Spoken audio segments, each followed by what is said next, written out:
I can't figure it out, man. We need help. We need assistance from the chat, Shane. So, if anyone could explain to me, how do you kick people out of a mock draft in Sleeper? We have a couple people that have not messaged us back yet, and we'd like to get rid of them so we don't auto draft. So, if anyone's smart enough to figure that out, please let us know, because me and Chase combined cannot figure this out. It's killing me. That's why look what we got. People kicking asses in the chat as I pull it up. Let me know if you guys know how to fix that. She's got a nice tush. Let's see how many people we short. We're short like 3 or 4 people. I don't fucking know, man. It's all right. We could probably just go live with it, to be honest. Yeah, let's just go live. We'll just make sure that they don't auto pick. Sure. All right. Let's start out the show first. Let's just do this. Live from the garden. Let's just do this. Here we go.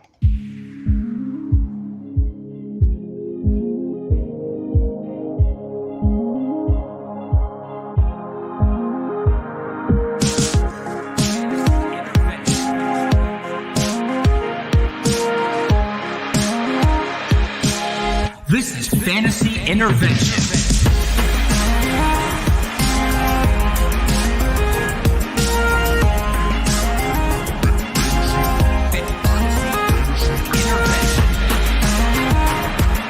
Now here to intervene with your fantasy life, Shane Manila, Jacob Sanderson, and Chase Vernon.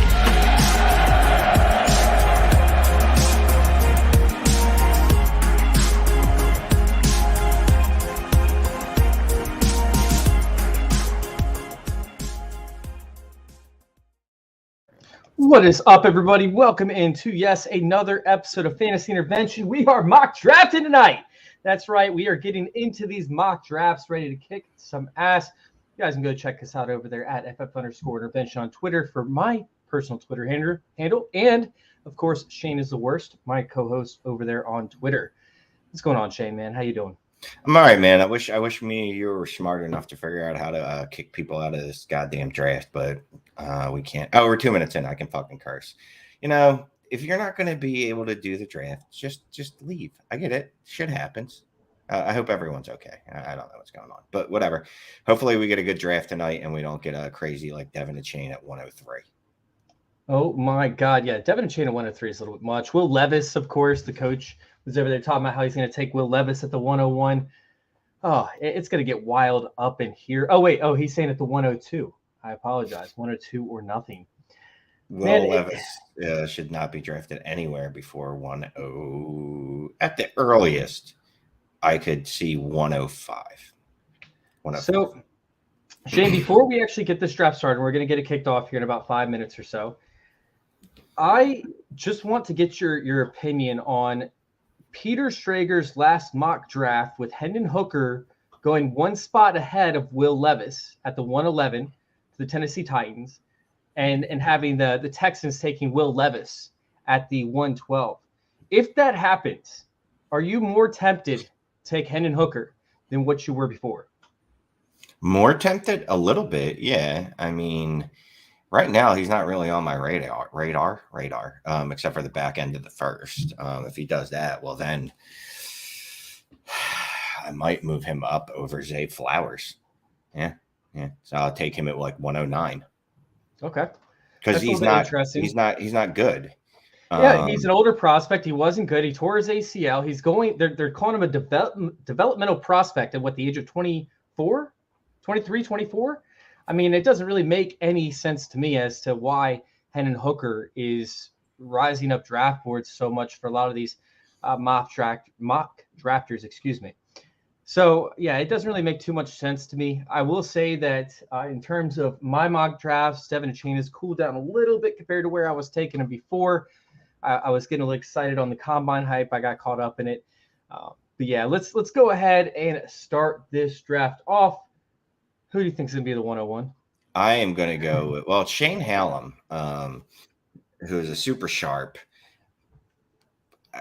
If someone was going to, well, it's not going to be a quarterback. Never mind. Okay. So it's Bijan Robinson. absolutely no surprise there. Here's where it gets interesting. Is it Bryce Young? Is it Anthony Richardson? Is it CJ Stroud? Especially with all the smoke coming out that CJ Stroud might not be the 101 or number one pick in the NFL draft, although I feel like that's just smoke, but I could be wrong. Now, does it make it any more interesting for you if we do have CJ Stroud and he goes to the Texans, and then the Texans are able to grab Jackson Smith-Njigba at the 112, and now we have the college teammate corollary lining up like we saw with Tua and Waddle and with Burrow and Jamar Chase? I would love it, man. I would love it. 102, make a pick. Bryce Young, I like it. Bryce Young's a guy I am, as we get closer to the draft, nothing's really changed, but I'm starting to really buy into him again. I know he's tiny, but man, he is so good. Like, he is just so fundamentally sound, and like, there's nothing he can't do on the football field. Maybe on basketball court he can't dunk because he's 5'2", like Spud Webb. But Spud Webb, dude, I was just about to say Spud Webb. You got it from me. But I'll tell you what, man, that kid can play, and you're just watching tape of him. Again, not a tape guy. I was watching the Peyton Manning, Eli Manning show they're doing on quarterbacks. Like, I forget, it's like some type of path to the draft thing, and they were just breaking them down. And and they're saying the obvious comparisons: Russ Wilson, Drew Brees, because of his size, but he's just so good. I'm a little bit worried about his longevity in the NFL, right? Like, will he end up lasting as long as we hope most of these dynasty quarterbacks last? And, when you're taking the first quarterback off the board, you want that quarterback to be a 15-year investment in dynasty leagues, so it does worry me a little bit. And I think I might still lean Stroud, especially if he goes with Jackson Smith-Njigba. But yeah. So what are you thinking about with the 104 right now? We have Bijan Robinson, Bryce Young, and CJ Stroud off the board. Hey, this draft is going pretty chalk after we made fun of the last group of people. It's my turn to pick. Oh, it is your turn to pick. Oh, hold on. I got to make a pick here. What are you thinking, Shane? What's going through your head outside of I don't like Anthony Richardson. He scares the living Christ out of me. I am super concerned that he's not going to hit his upside. His ceiling is absolutely phenomenal. I'm going to be a giant pussy here and taking Jackson Smith-Njigba, who's going to be the only wide receiver draft and a first-round draft capital, probably. Oh, well, apparently Sleeper did not like that pick, huh? No, that was actually me. I added a sound effect just because I wanted to hate on your pick, whichever one it was going to be. I pussied out. The bold play, the bold big balls play is to go Anthony Richardson there. Yeah, and honestly, like with Jackson Smith-Njigba, it's still a good pick. I don't hate it. I would have taken Anthony Richardson myself. Jamar Gibbs or Anthony Richardson ends up going off the board with the next pick. Jamar Gibbs is right after that. And now I'm stuck with either Will Levis, who has been getting shat on by the media, Jordan Addison, who I don't like, Quentin Johnson, who I don't think the NFL likes that much. No one likes him. I have sources. My sources tell me that absolutely nobody likes him. Just saying. Hey, except for the Chiefs. Good to see you. The Chiefs and Patrick Mahomes, I guess they're practicing together or something along those lines. So I think that's interesting. If he ends up making it to him, I don't see that happening.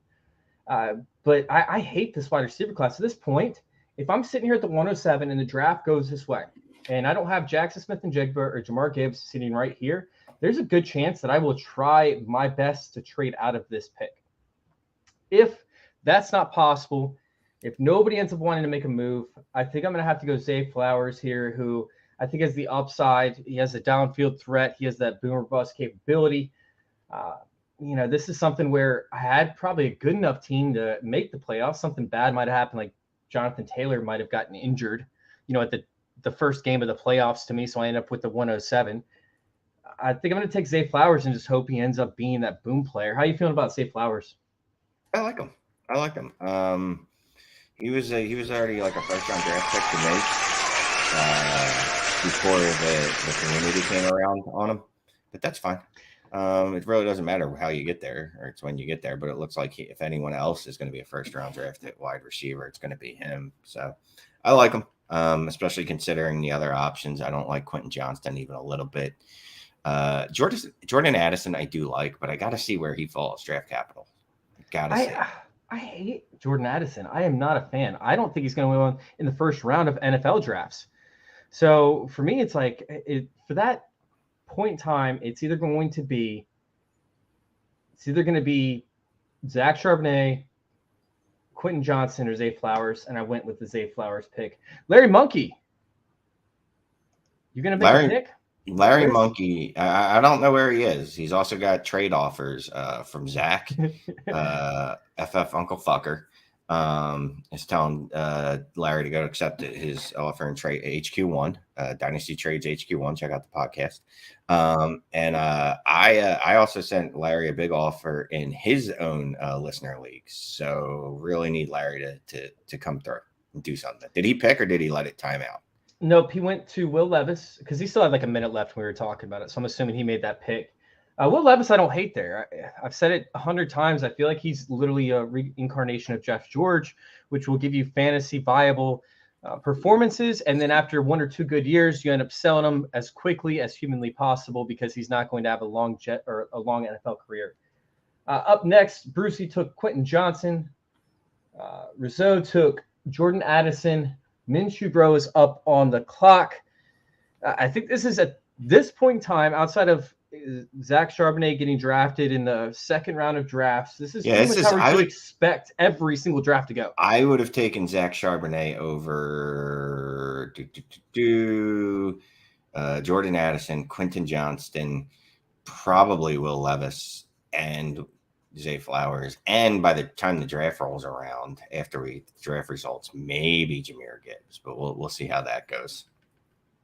This right here, up to 111. I don't see any other way that the draft goes any differently for your rookie drafts. I mean, if you're sitting here at 111, you should expect Bijan Robinson, Young, Stroud, Smith and Jigba, Richardson, Gibbs, Flowers, Levis, Quentin Johnson, Addison, Charbonnet to be off the board. And 112 is where it gets interesting. 112 is where it's like, okay, where do we go here? Do we go with the tight ends? Do we start seeing some of these surprise running backs come off the board? Where are we sitting with these picks? So, Shane, at this point, where do you see yourself going in the draft in terms of like some of these options? Like, would you take a Dalton Kincaid or one of these wide receivers ahead of one of these guys? I mean, I like Kincaid. I'd take him way over. Hey, Kincaid went in the first. I did that actually. We're doing the draft series on Dynasty Trades in 5, and I think I pussied out and took Kincaid at 112 in the SuperFlex Rookie Mock. And I'm fine with that, to be quite honest with you. I like Kincaid. Brucey likes the Kincaid pick. I like the Kincaid pick. It's a good pick. He's the best receiving tight end in the class. I don't really have any idea if he knows how to block. I don't really care because he's going to be used as a big slot wide receiver. Yeah, 111 for Charbonnet is fucking stealing, really. Yeah, I think that it just depends on your need at that point. I think at the 1-9 through the 112, a lot of people are going to be drafting for needs. So that's the only way that I would see, Charbonnet for me, at least going earlier. But Hooker, the guy that we talked about at the beginning of the show, hookers are going at 2-2. So, Shane, where do you sit with Hooker going at 2-2? Like, that's way too early for me. I don't want to invest in Hooker at the 2-2. 2-2, I can understand. It's a super flex, right? And look at who's on the board. We got Josh Downs, Jalen Hyatt, Tajay Spears is probably where I would go.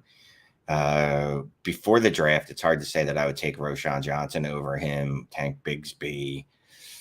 I can see doing it, right? I'm not a giant fan of it, but it's going to go back to the days of like, remember in the olden days when like Daniel Jones was going at the 111 and everybody's like, well, you got to take him. And I'm like, Zach Wilson was one of those guys.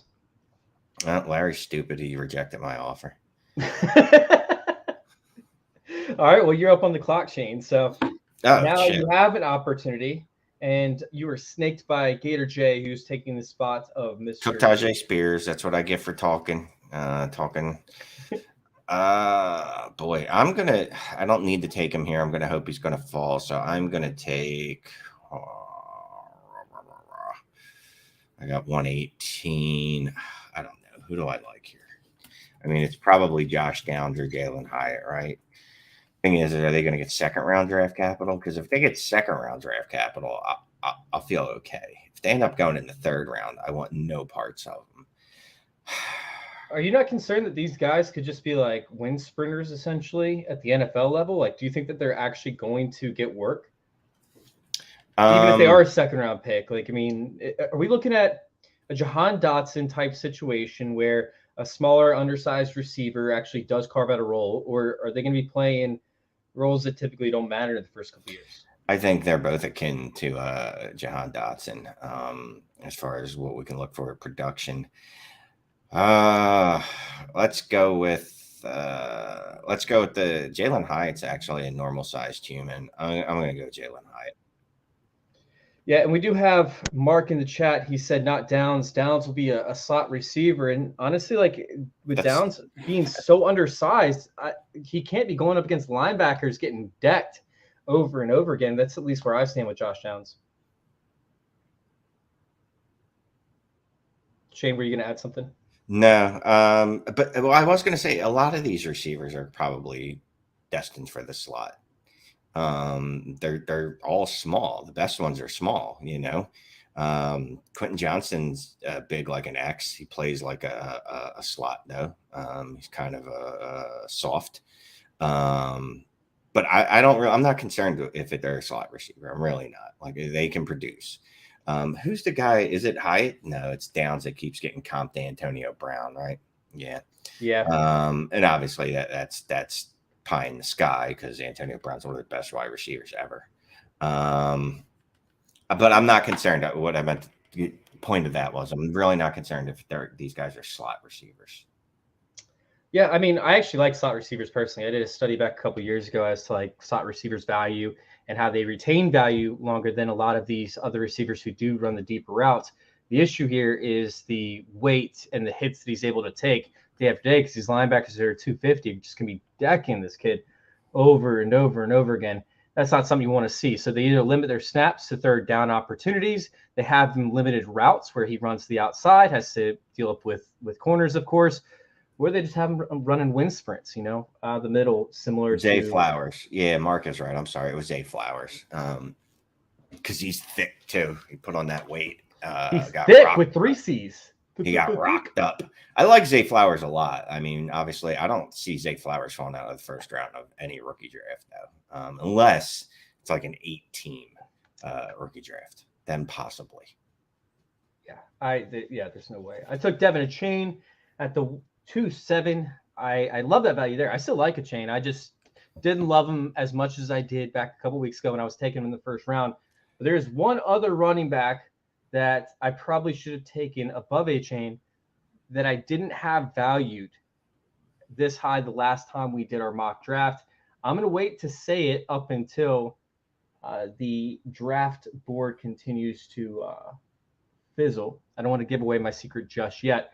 Okay. Tank Bigsby goes at the 208, which I really like. I think that Tank Bigsby could actually seize a role in an offense where he plays first and second downs. He plays that banger. Tank Bigsby, was last year a fluke? Or, like, is there any chance that we see the Tank Bigsby that we thought was coming into the NFL when he was a freshman and sophomore? Yeah, I mean, here's the thing. Tank Bigsby ran behind a terrible offensive line in one of the hardest conferences in football. I remember Najee Harris. Mark, I don't remember in quarantine, though. I have no idea what happened. That was so many years ago. Najee Harris was, 3 years ago? I don't remember. For those who don't know what he's talking about, Mark brought up, remember Najee Harris, Shane, in Quarantine Invitational. Yeah, I'm in the league. I'm definitely in the league. I believe I'm still in the league. I believe. I don't know. I cut a lot of leagues this year. I'm down to 28. Very proud. No way! You were 28 from 50 leagues. to 28? Yeah. That was the year that I said was too many for me, and I was like, I got to cut it down to 20 because 28 is too many. Yeah, 28's a good spot for it, right? I made the decision after the season, or towards the end of the season, actually, of this past season. I was like, look, between Dynasty Trades and 5, Dynasty Trades HQ, like we're adding listener leagues every year to HQ. I keep adding Renegade leagues for HQ on Sleeper. That's all I'm joining. Like, here and there I'll join other leagues, but not like my old days where I was just joining everything. I was basically like, anyone asked me, I'm like, sure, I'll do it. So he came off the board, the guy that I wanted, the guy that you took the last mock draft in the second round, Izzy Benaconda. That guy is going to be a monster. And you know what's going to happen is he's going to end up getting drafted with like third round draft capital. And then he's going to go to a team. And during training camp, he's going to get all this hype. And you're going to see this guy skyrocket up boards. And I don't even know if he's going to end up being good in the NFL, right? I mean, I think he's going to be good. I hope he's going to be good. But what you could get a return on him if he ends up with the right team and with all the hype that is surrounding him currently, and then the training camp hype that he's going to get, dude, that's a guy that like I want on my rosters just so that I have the opportunity to flip him. Yeah, Izzy went in the first round of the Dynasty Trades in 5 auction league, and I don't know if it's 14 or 16 spots, and he went towards the back, but he's a guy that definitely could end up creeping into the first round of rookie drafts. If he gets day 2 capital, he's going to be drafted in the first round. It's going to happen. I think a chain will be. I think a chain has a chance to be a better running back in the NFL, but I think that Izzy is always going to have more value because of his size, his production, and just the hype that's surrounding him in his rookie year. So I probably should have taken Izzy above a chain. I did not. Then we see Tillman come off the board, which there's a lot of hype surrounding. Miller, which is a good pick. People love him. Kayshon Boutte came off the board. That's another guy who had a lot of, hype up until this past year, and he disappointed, and he really disappointed the combine. Absolutely no reason to draft Kayshon Boutte. Yeah, that's a rough one. That's a guy that I really liked coming into 2022, and then he just completely disappointed, reminding me of Laviska Shenault, but don't forget Laviska Shenault got hurt. And I mean, Boutte is part of the reason that this class isn't what we thought it was going to be. He's one of the reasons, one of the players that, really dropped the ball. Who was the bigger disappointment for you, Tank Bigsby or Boutte? That's not even close. Booty. Not even close. Yeah, Booty. Booty. Not even it's not even in the same realm. Oh, I'm on the clock. Yep. All right. Marvin Mims is still on the board? No, he just went right before me. Son of a bitch. Damn it. I was looking at him at the last pick, and I said, nah, he'll be there when I get back. And I was 1,000% incorrect. All right, let's see what I can do here. Wait, who did you think would make it back to you? I thought Marvin Mims might make it back to me. Well, of course, that's Gator J drafting, so he snaked you twice. Thanks, Jay. Jerk off. I really don't like anyone at all left. I'd like to stop drafting now. But I'll take Chase Brown. I think Chase Brown, with his athleticism, has potential. Yeah, go ahead. No, that's what I was going to say. I mean, he's a running back. I don't want to be drafting wide receivers in this range because generally wide receivers we're drafting in this range are getting like 3rd, 4th, 5th round draft capital, and that they usually do not hit. Yeah, I honestly, like at this point, you're just taking running backs and just hoping for the possibility that they're better than what they are, or that they get an opportunity because of injury, a la Tyler Algier from 2022. We didn't see we saw Evan Hull come off the board, which I love that pick, Jamie. Washington, who is the guy that I was planning on taking. So thanks a lot, Matt, for sneaking me. Oh, man, I'm now in a weird spot because both those guys I absolutely wanted. I'm looking at guys like Eric Gray at this point. Luke Musgrave, I think, is an interesting pick because I think that he's a guy that's going to increase value. In fact, we actually have an article coming out on fantasyintervention.com. Once again, that's fantasyintervention.com. It's actually featuring the value of players, what they come in the league at, and what their value is the following year. And it talks about quarterbacks. So there are only 3 quarterbacks in the past 4 years that actually decreased in value. Tight ends, the only one that actually did not decrease in value, who was a first-round pick from the rookie to their sophomore season, was Kyle Pitts. However, everyone that was drafted in the third round or later actually increased in value outside of one or two guys. It might have been everybody, actually, if I remember correctly. So I'm excited for that piece. Be sure to check it out over there at fantasyintervention.com. Let's see. Who do I want to go with? You just pick someone. Here's the fun thing about these drafts, and this is, look, I love that we what's the word I'm looking for? Prognosticate? No, we prognosticate. That's also not a word. We act like it's like, oh my God, I don't know who to take here. Like, I should really think about this. Just take a running back. Like, it doesn't matter the name. Take a running back. Don't draft a wide receiver. You probably shouldn't waste a pick on a tight end either. If there's a quarterback at SuperFlex, sure, grab one of them. Stetson Bennett is fine. Who's the other guy? Morgan Dugan. That's not his name. Duggan Morgan. What's the guy's name from TCU? Let me look it up. Morgan Dugan, I think. That can't be his name. That's just Max Dugan. Sorry. Max Dugan. Yeah, that's much better than Morgan Dugan. Well, I went with Luke Musgrave. Like I said, there's an article coming out how any tight end that's drafted in the third round or later will actually increase in value from their freshman or from their first year, rookie year to their sophomore year. So I took a position that I know will increase in value. Hopefully he just sees a workload, of course. Eric Gray off the clock next at the 308 by Larry Monkey. That's not surprising to me whatsoever. Everybody is making sure that I know that it's Max Dugan and not Max. Max.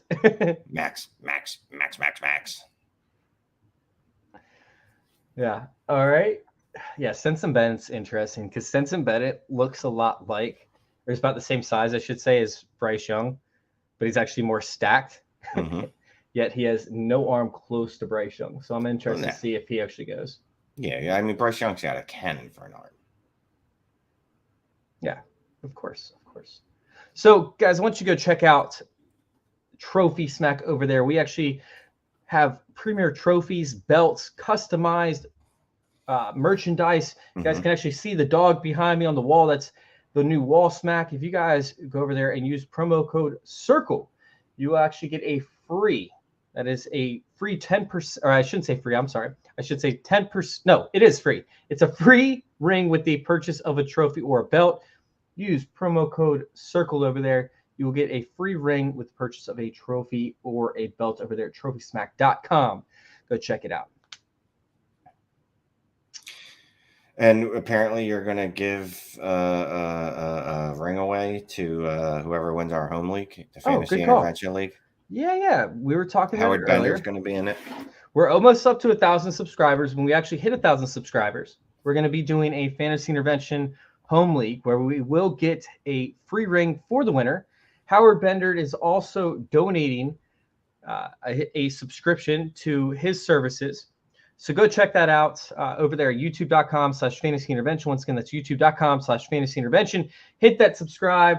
Of course, hit the like if you guys are enjoying the show. Keep those comments coming. It's been a blast. It's been a blast watching this grow, and Gator J, of course, taking over the reins on the day-to-day operations. That's all. Yeah, and that's all credit to Gator J. Yeah, he's done it all because he's the one that's doing anything. To be quite honest with you, because I don't do anything. Once in a while, Gator J will get and text me and be like, "Hey, there's a comment I need you to respond to," and I'm like, "Yes, boss," and I'll go into YouTube's and I'll respond. Because Jay has learned from others that you just boss me around and tell me what to do, and I'll go do it. 100%.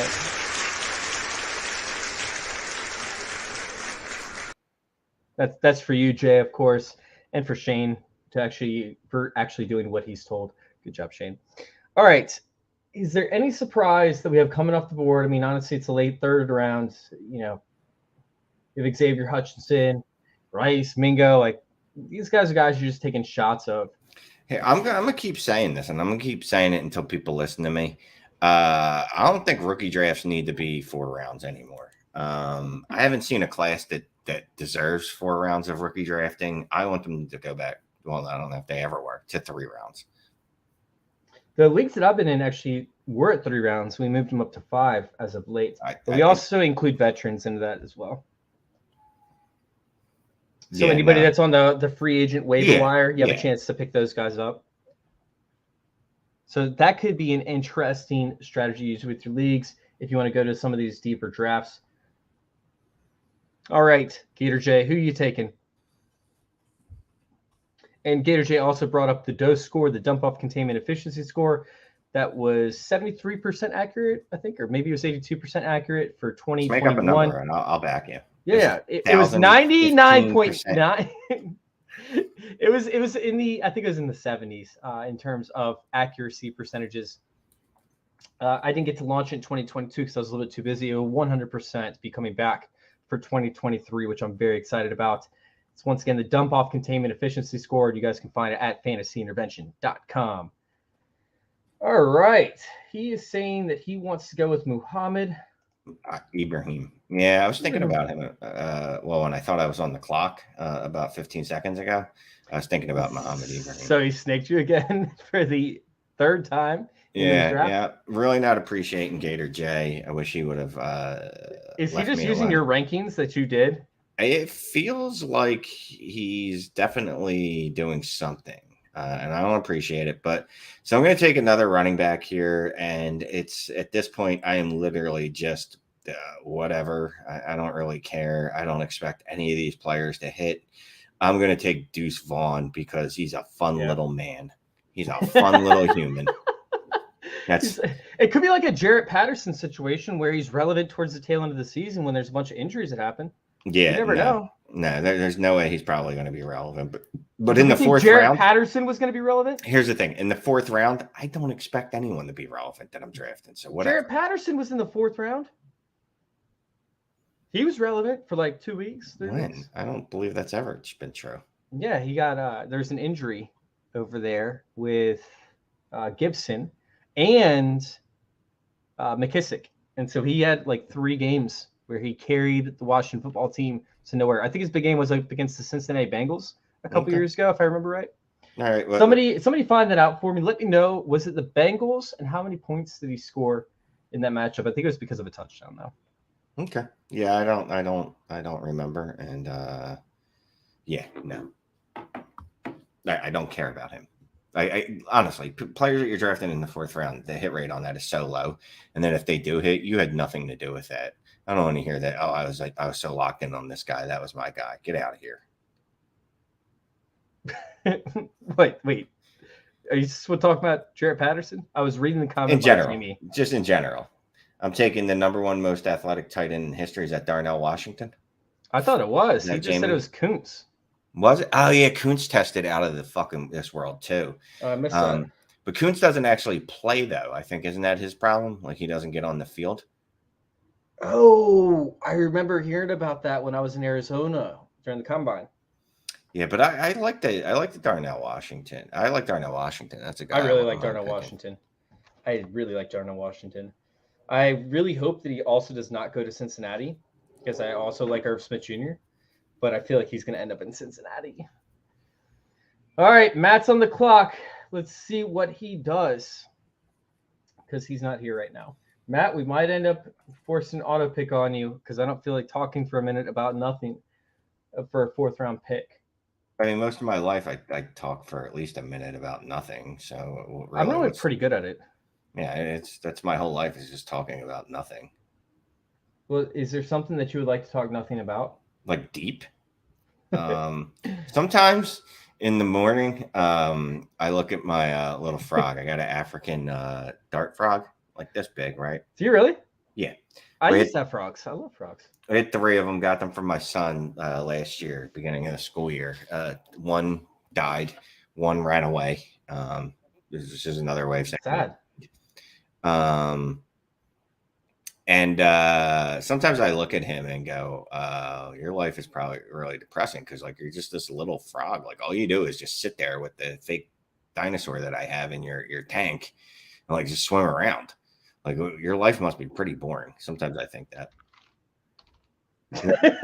then I think he thinks the same thing about me. That he's like, all right, your life must be pretty boring. All you do is come home and feed me.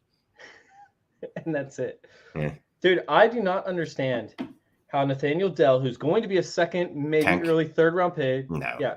How is he not an option in fantasy leagues? He's going to be a second early third round pick. 5'6" and he's It don't 156 pounds. It does. He's going to go second round. No, he's not. The Tutu Atwell went in the second round. Yeah, but Tutu Atwell did not have the same conversion rate on touchdowns, the same yardage. Like Nathaniel Dell is an absolute monster.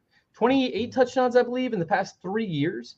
This dude is a machine. All he does is turn out touchdowns. I am a machine. Yeah, I don't care. He's still. And his nickname's Tank. His nickname is Tank, but I'm definitely not doing that. He's a tank. He's a tank, bro, and he's going to get touchdowns. And he's going to end up on a team that is going to need him to get those touchdowns, because in the NFL, what your team needs the most on offense is touchdowns. And he's going to provide that for NFL teams, because that's what he does. He gets touchdowns. I love Tank Dell. Okay. So your whole theory is he's going to score 15 touchdowns a year? Probably. He's going to score 15 touchdowns a year. You guys are going to be more than happy, because he's going to give you 5 receptions for 60 yards and a touchdown every single game. Every game. Every single 17 fantasy points every single game. Who doesn't want that? If he's going to score a touchdown every single game, then definitely you should be drafting him. I am circumspect at that, though. He's not necessarily the joystick that Kadarius Toney was, but this dude can move, man. This dude is agile. He can move. He didn't test, so we don't know that for a fact, but we've seen it. And the eye test says this dude should be an absolute monster for fantasy leagues, and get him in the 4th round when he should be a first-round pick. No, obviously he's getting 17 points a game, Shane. All right. So let's go ahead and break down what just happened outside of Tank Dell. We'll leave Tank Dell out of this. Is there any surprise in the first round? Because, we talked about it pretty much outside of Charbonnet. There's nobody that really shocked the world, right? Yeah, Charbonnet falling to 111, I would have been going out of my mind trying to trade up there. You know what I mean? I would have been going absolutely ape shit trying to get him. But outside of that, Bijan, Bryce Young, CJ Stroud, Jackson Smith and Jigba, Anthony Richardson, Jahmyr Gibbs, Zay Flowers, Will Levis, Quentin Johnson, Jordan Addison, Zach Charbonnet. Really, Kincaid is probably the one that you go, all right, well, that probably could have been either Tajay Spears, Jalen Hyatt, or Josh Downs. But I do get it. Trust me, I do the same thing all the time with tight ends. I'm like, this probably feels safer than these other players, when it's really not. There's no safety in drafting tight ends, because they rarely, if ever, hit. They just increase in value, and then you can flip them for more than what you got them for. Sometimes they increase in value. Sometimes. They always increase in value, according to the study over the past 4 years. Okay. What study is that? Sorry. You'll have to read it on fantasyintervention.com as soon as we get it out. I will. It's not up yet, but as soon as I get it, I will make sure that I share it. So every tight end drafted is increased in value over the last 4 years? In the 3rd round or later. 3rd round or later of rookie drafts. Okay. Outside of maybe 1 or 2, but the majority of them have. And once again, that wasn't me that did the study. That was somebody else, but it's all accurate because it all used DLF, your website, to actually do the research. I actually, little known fact, I don't own DLF. And last week, someone was all upset. So I did the mailbag. I do the mailbag every week. And, my Twitter name was I Love Bud Light. So someone asks a question, and they literally go, Shane, you got to explain to me that I love Bud Light. So I did. I said, it's a social commentary. Bud Light's terrible beer. I prefer Yingling.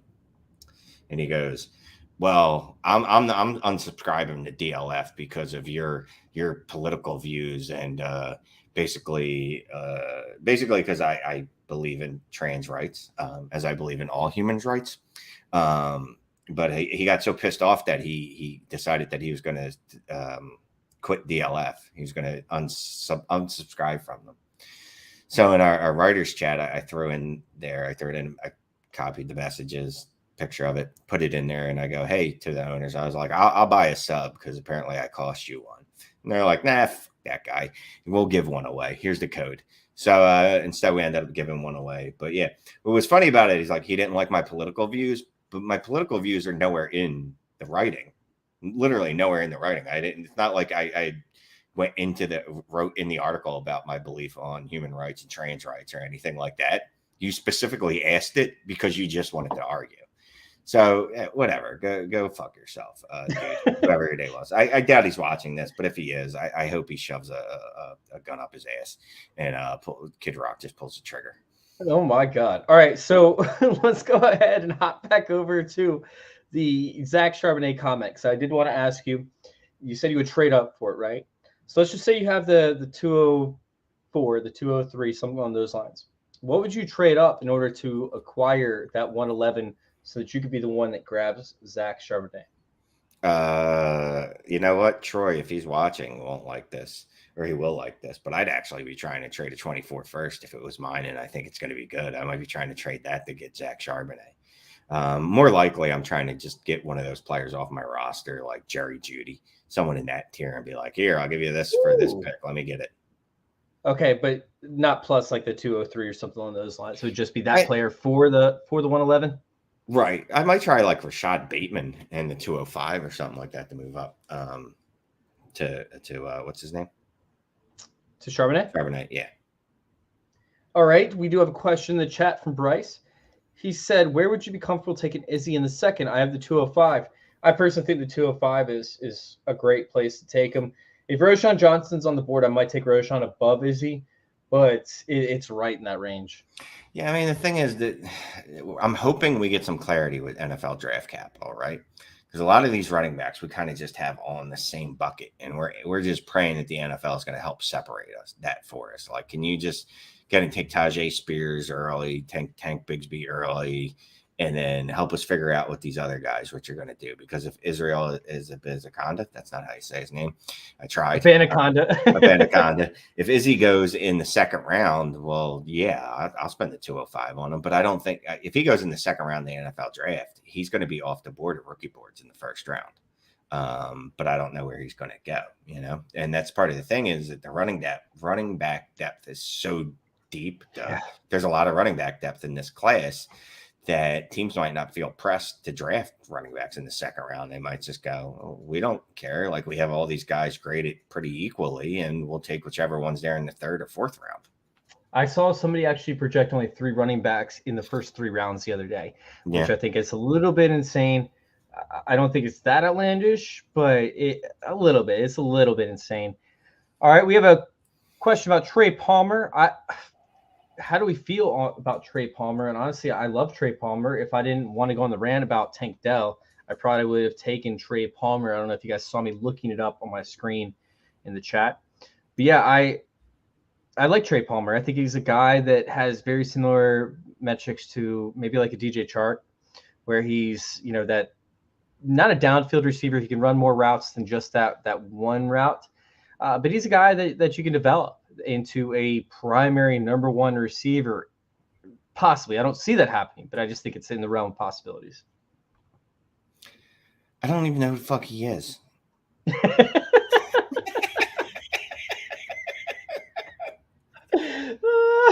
I'm fucking dead right now. I mean, I'm sorry. Trey Palmer, what position? Wide receiver? Yes, wide receiver. Go ahead and look up his metrics. He's not going in the first or the second round of the NFL draft. How do you know that? All right. If he is, then I'll give a shit about him. No, I'm just kidding. He's not. There's no way he is.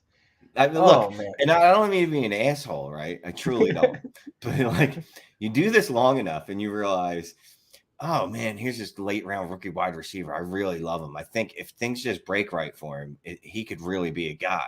Right. And people hold on to Steph Diggs and they're like, oh, remember that one time when Steph Diggs did it 18 years ago?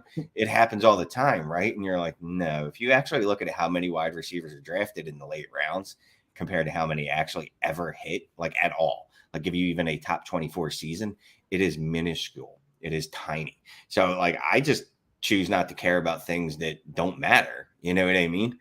I can't do it in real life for some reason. I have anxiety issues and OCD, and I obsess over everything. But in fantasy football, I can go, wait, where'd that wide receiver get picked? I don't care. I'm not learning shit about him. Like, you know what I mean? Oh, he was drafted in the 4th round. Don't care. If he hits, I'm just going to be wrong. And you know what? You can tout him in 4 years. Remember that time I drafted Steph Diggs in the 4th round? Like, yeah, you did it once. How about the other fucking 37 wide receivers you drafted since then and nothing happened? Hey, remember that one time that I drafted Tank Dell in the mock draft that we did, and he hit, but I didn't take him any real drafts. Yeah. No, I actually will take Tank Dell as a shot, but he's going to end up on the taxi squad for many years. All right. I honestly with Izzy, I think that's the biggest value, but this draft was really chalky. Evan Hull, I think we could see go a little bit earlier, possibly ahead of Boutte. And Mims, I think Boutte was probably the biggest reach. I wouldn't call Hooker a reach because he's a quarterback in a SuperFlex league. So I just I'll have 0 Hendon Hooker, 0.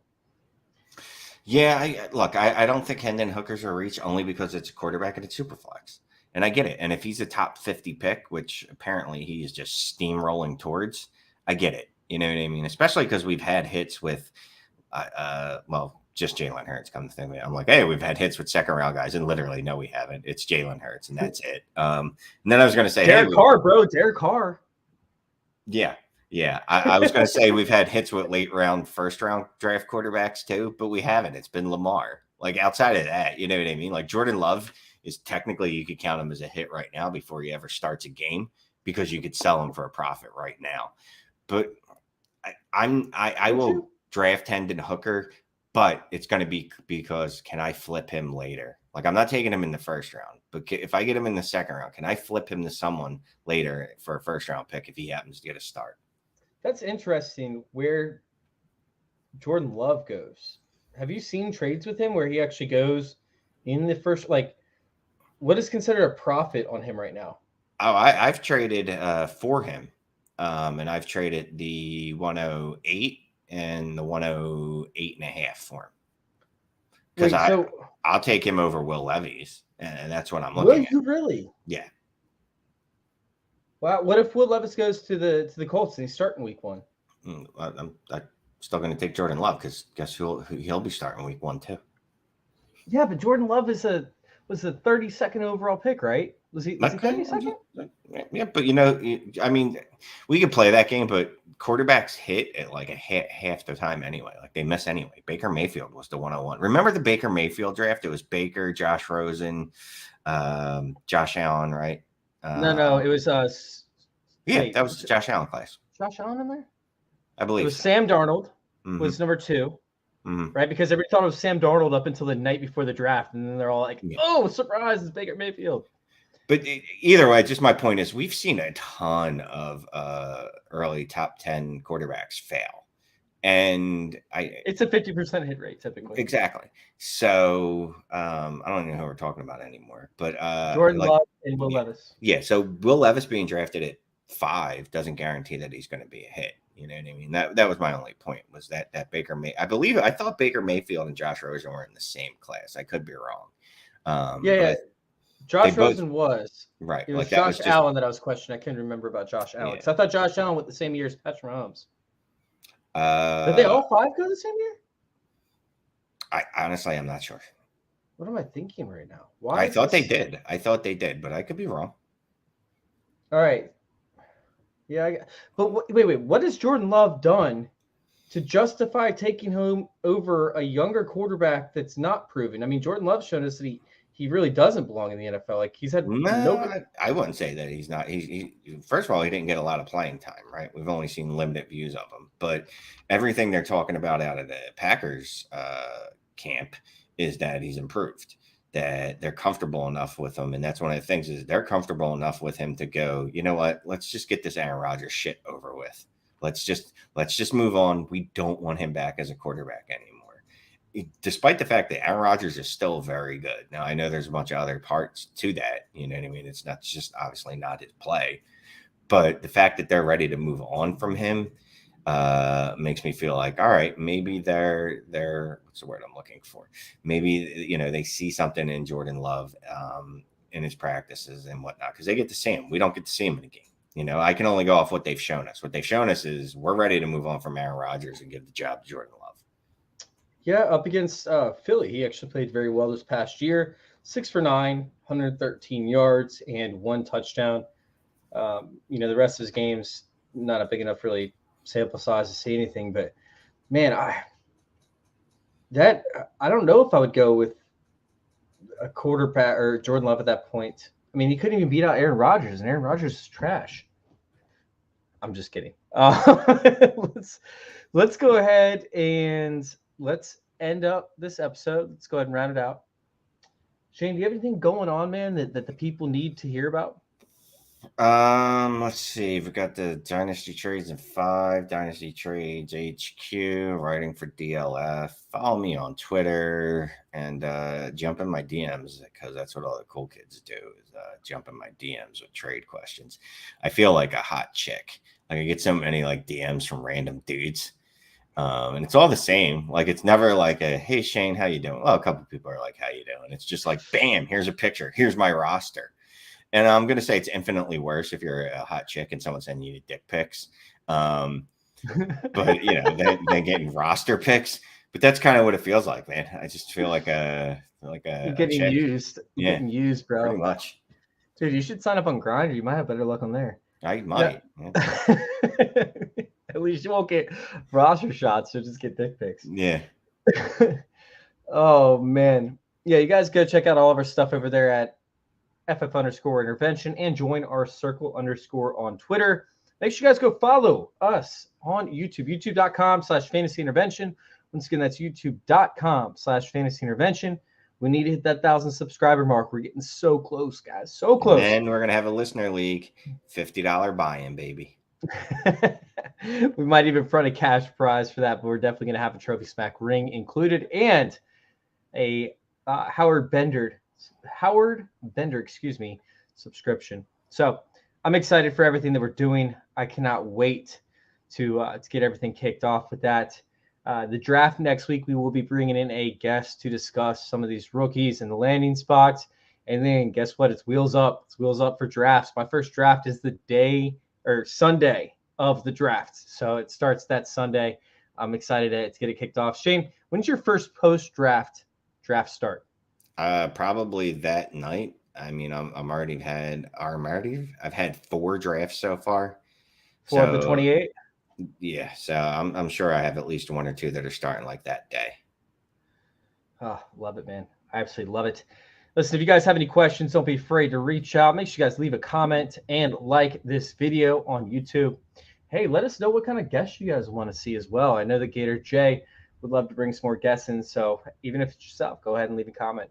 Thank you guys for listening, and thank you all for letting us intervene with your fantasy football life. We're out.